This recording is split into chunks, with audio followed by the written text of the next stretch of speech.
Assalamualaikum warahmatullahi wabarakatuh. Perkenalkan, nama saya Cynthia Angelita, Prodi Pendidikan Bahasa Indonesia Angkatan 2021 STKIP Al-Hikmah Surabaya. Di sini saya akan menjelaskan konsep hak asasi manusia atau HAM. Di sini saya mengambil materi dari SMA kelas 11. Apa itu hak asasi manusia atau HAM? Pasti kalian tidak asing dengan kata HAM atau hak asasi manusia. Karena waktu SD pasti pernah diberikan materi tentang HAM, namun tidak sedetail waktu SMA atau SMP. HAM merupakan hak alamiah yang melekat dalam diri setiap manusia sejak ia lahir, bahkan sejak roh ditiupkan dalam tubuh manusia ke dunia. Sedangkan hak alamiah itu adalah hak yang sesuai dengan kodrat manusia sebagai insan merdeka yang berakal budi dan berperi kemanusiaan.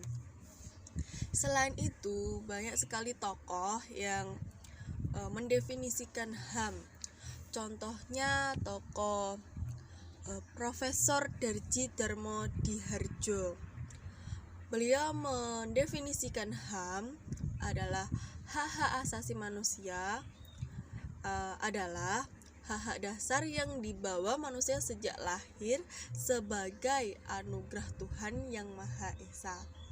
Hak-hak asasi itu menjadi dasar dari hak dan kewajiban-kewajiban yang ada. Nah, mungkin hanya beda kata-katanya saja, namun tujuannya sama, merujuk ke hak-hak dasar. Di sini saya akan menjelaskan ciri-ciri HAM. Ciri-ciri HAM yang pertama ada hakiki, yang kedua ada universal, yang ketiga tidak dapat dicabut, yang keempat tidak dapat dibagi. Nah, saya akan menjelaskan tentang yang hakiki dulu. Yang hakiki, jadi hak asasi manusia itu hak asasi semua umat manusia yang sudah ada sejak lahir. Jadi hakiki sekali gitu. Hakiki udah ada sejak lahir. Yang kedua, universal.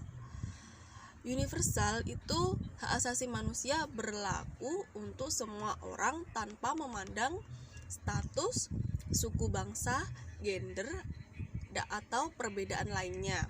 Jadi cirinya itu universal. Semua manusia itu memiliki hak asasi. Nah, entah itu dari status yang kaya, yang miskin, suku bangsa dari Jawa, dari Sunda, dari Madura, gender, laki-laki, perempuan, dan perbedaan lainnya. Itu semua manusia memiliki hak asasi. Nah, yang ketiga, tidak dapat dicabut. Nah, artinya hak asasi manusia itu tidak dapat dicabut atau diserahkan kepada pihak lain.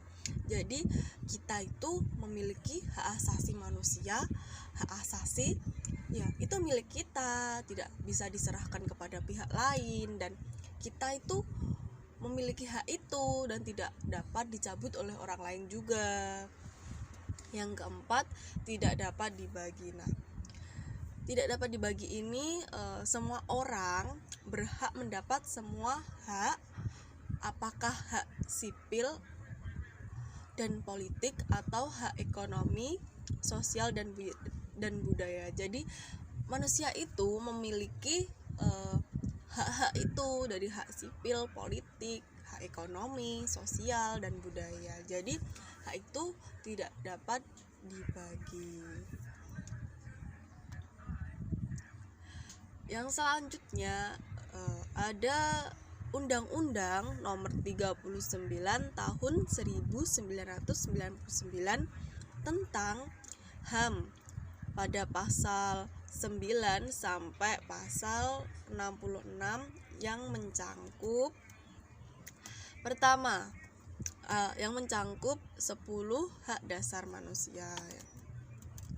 Nah, yang pertama hak untuk hidup, yang kedua hak berkeluarga dan melanjutkan keturunan. Yang pertama itu hak untuk hidup. Jadi setiap manusia itu memiliki hak untuk hidup. Nah, jadi jika ada kasus pembunuhan, itu kan pelakunya dihukum. Nah, karena itu melanggar HAM, karena setiap manusia itu memiliki hak untuk hidup. Mengapa dibunuh? Nah, yang kedua, hak berkeluarga dan melanjutkan keturunan. Nah, manusia itu memiliki hak untuk berkeluarga dan memiliki keturunan. Nah, mengapa manusia itu menikah? Ya, karena ingin memiliki keturunan. Nah, itu sudah menjadi hak dasar manusia. Yang ketiga, hak mengembangkan diri. Nah, setiap manusia, setiap orang itu berhak untuk mengembangkan dirinya dari yang tidak bisa apa-apa menjadi bisa. Nah, yang hanya bisa bermain sederhana mungkin bisa lebih profesional. Nah, itu setiap manusia memiliki hak untuk mengembangkan diri. Yang keempat, hak memperoleh keadilan. Nah, ini hak memperoleh keadilan. Setiap orang, setiap manusia, setiap masyarakat itu memiliki hak untuk memperoleh keadilan. Jadi mengapa pemimpin itu dituntut untuk adil?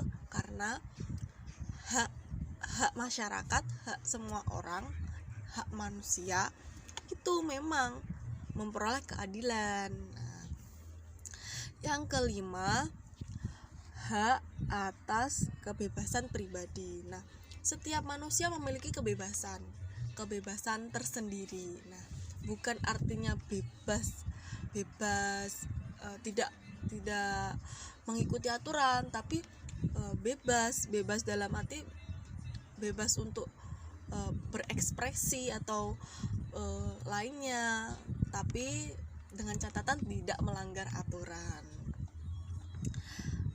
Dan yang keenam itu hak atas rasa aman. Jadi di setiap masyarakat, di negara itu berhak atas rasa aman. Jadi adanya polisi, adanya tentara, itu kan karena ingin melindungi bangsa. Nah, di dalam bangsa itu ada masyarakat, ada rakyatnya. Nah, jadi dilindungi agar aman. Nah, karena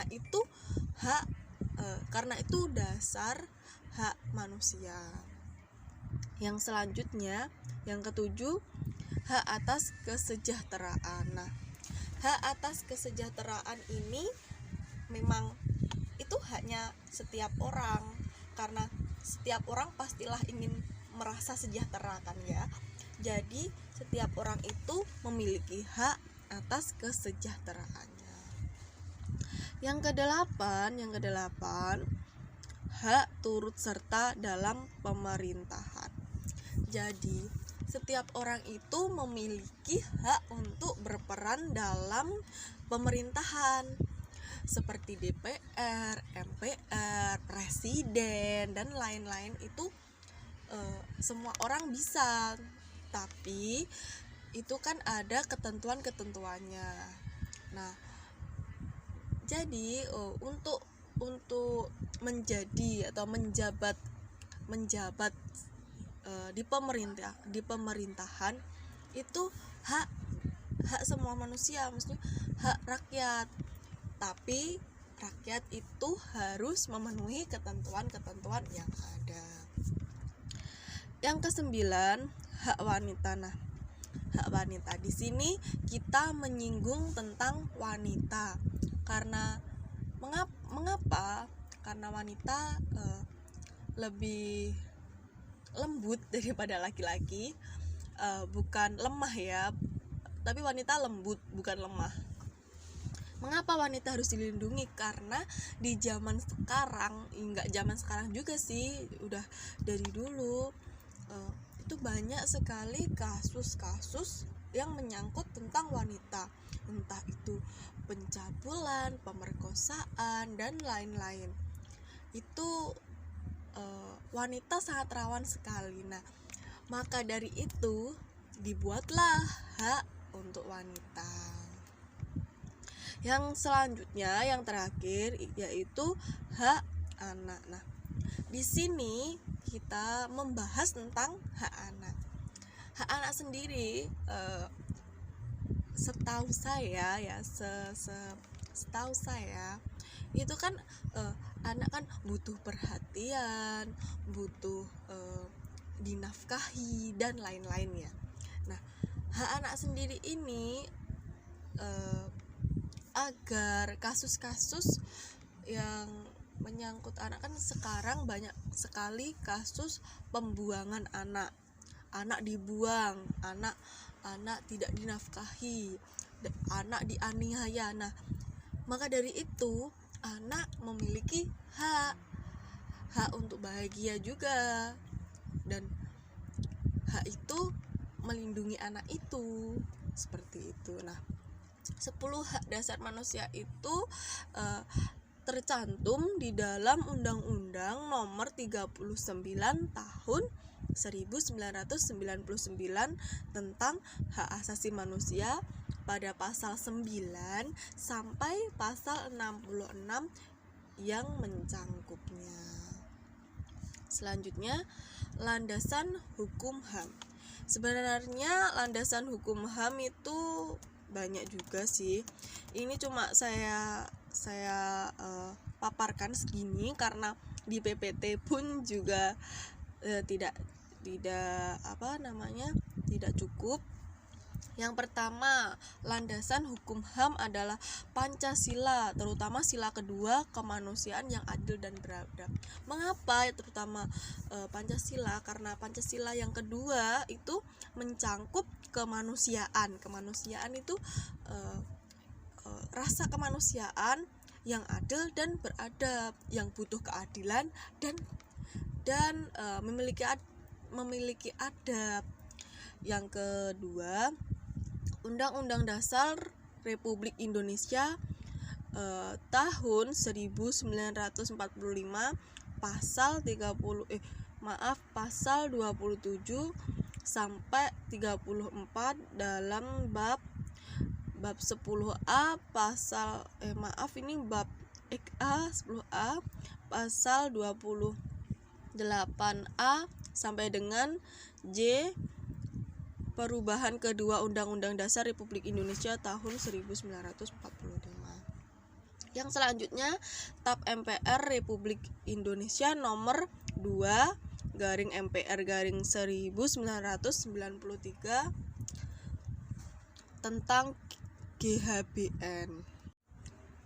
Yang selanjutnya, TAP MPR Republik Indonesia nomor 17/MPR 1998 tentang hak asasi manusia. Dan selanjutnya bisa dibaca sendiri ya.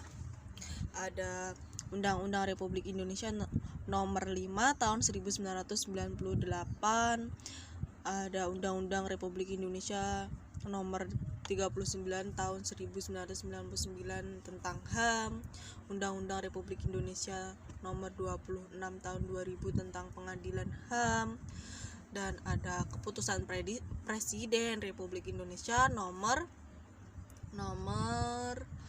129 tahun 1998 dan sebagainya. Nah, selanjutnya saya akan menjelaskan tentang macam-macam HAM. Apa saja sih macam-macam hak asasi manusia?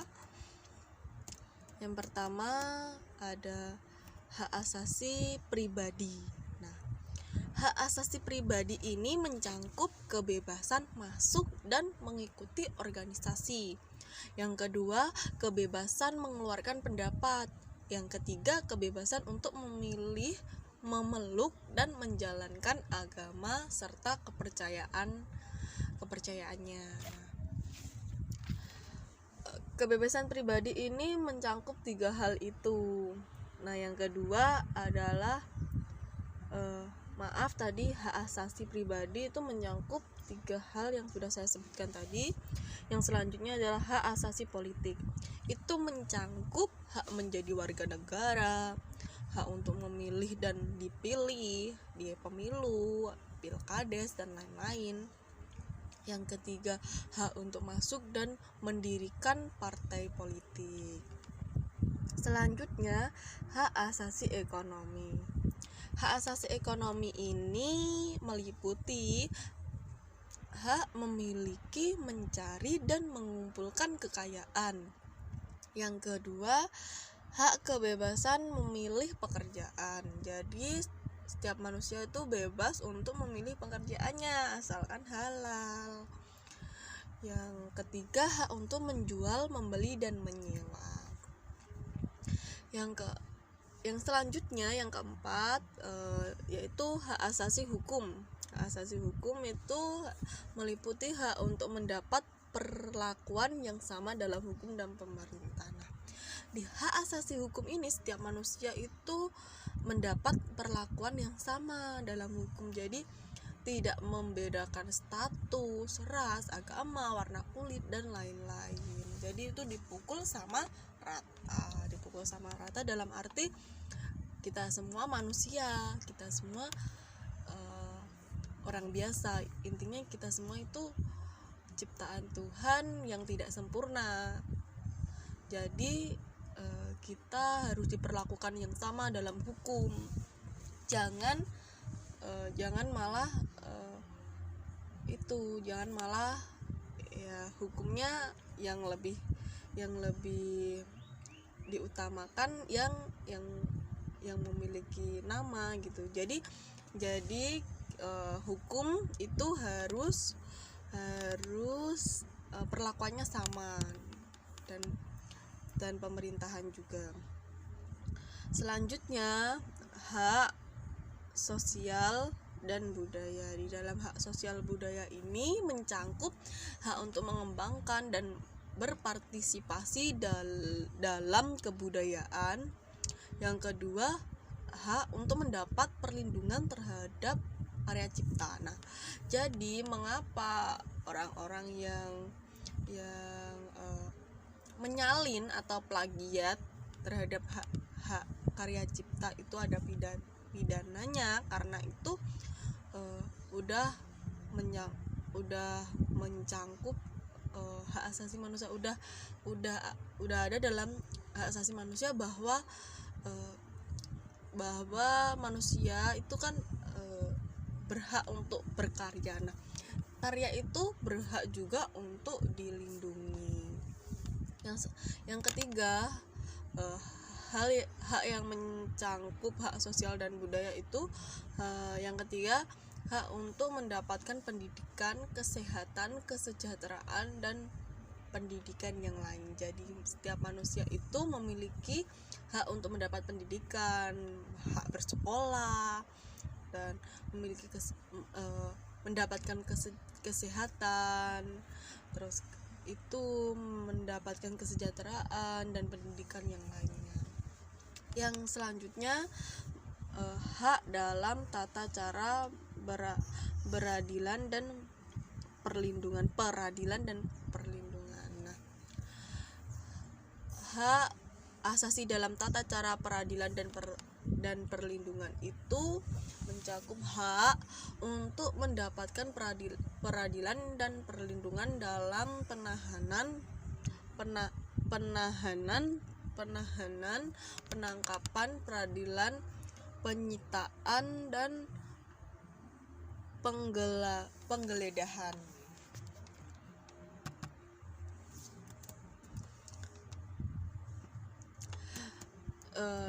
Mencangkup hak asasi manusia itu sudah tertera dalam Al-Quran. Jadi kita tidak usah khawatir, karena di dalam Al-Quran sudah ada perintah untuk hak asasi manusia itu.